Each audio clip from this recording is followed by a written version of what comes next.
Corduroy by Don Freeman. And this is another book borrowed from Rachel's library. Thank you, Auntie Ray Ray. See, we can sort of see it. There we go. Yeah, see, Auntie Ray Ray gave us this book. Corduroy by Don Freeman.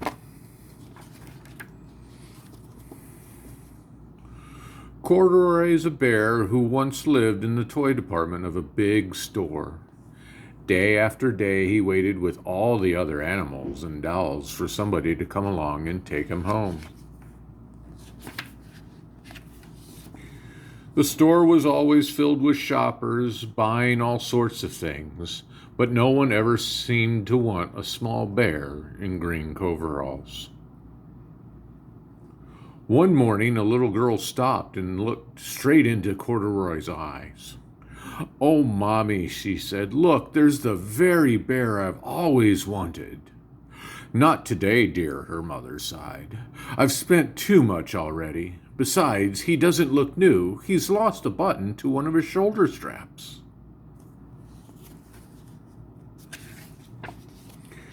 Corduroy watched them sadly as they walked away. "I didn't know I'd lost a button," he said to himself. "Tonight, I'll go see if I can find it."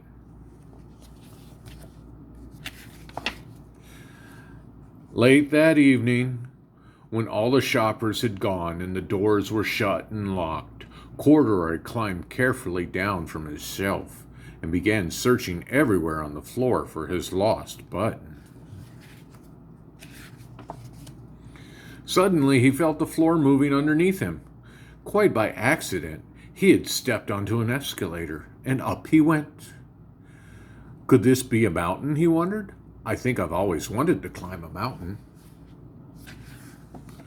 He stepped off the escalator as it reached the next floor, and there before his eyes was a most amazing sight. Tables and chairs and lamps and sofa and rows of beds. "This must be a palace," Corduroy gasped.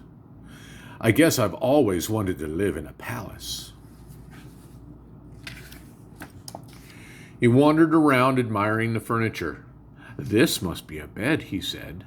"I've always wanted to sleep in a bed." And he crawled up into a large, thick mattress. All at once he saw something small and round. "Why, here's my button," he cried, and he tried to pick it up, but like all the other buttons on the mattress, it was tied down. He yanked and pulled with both paws until pop! Off came the button, and off the mattress Corduroy toppled. Bang! Into a tall floor lamp. Over it fell with a crash. Corduroy didn't know it, but there was someone else awake in the store. The night watchman was going his rounds on the floor above when he heard the crash, and he came dashing down the escalator. "Now, who in the world did that?" he exclaimed. "Somebody must be hiding around here." He flashed his light under and over sofas and beds until he came to the biggest bed of all. And there he saw two fuzzy brown ears sticking up from under the cover. "Hello," he said. "How did you get upstairs?" The watchman tucked Corduroy under his arm and carried him down the escalator and set him on the shelf in the toy department with the other animals and dolls. Corduroy was just waking up when the first customers came into the store in the morning, and there, looking at him with a wide, warm smile, was the same little girl he'd seen only the day before. "I'm Lisa," she said, "and you're going to be my very own bear. Last night I counted what I've saved in my piggy bank, and my mother said I could bring you home." "Shall I put him in a box for you?" the saleslady asked. "Oh, no, thank you," Lisa answered, and she carried Corduroy home in her arms. She ran all the way up 4 flights of stairs and into her family's apartment and straight into her own room. Corduroy blinked. There was a chair and a chest of drawers alongside a girl's side bed stood a little bed, just the right size for him.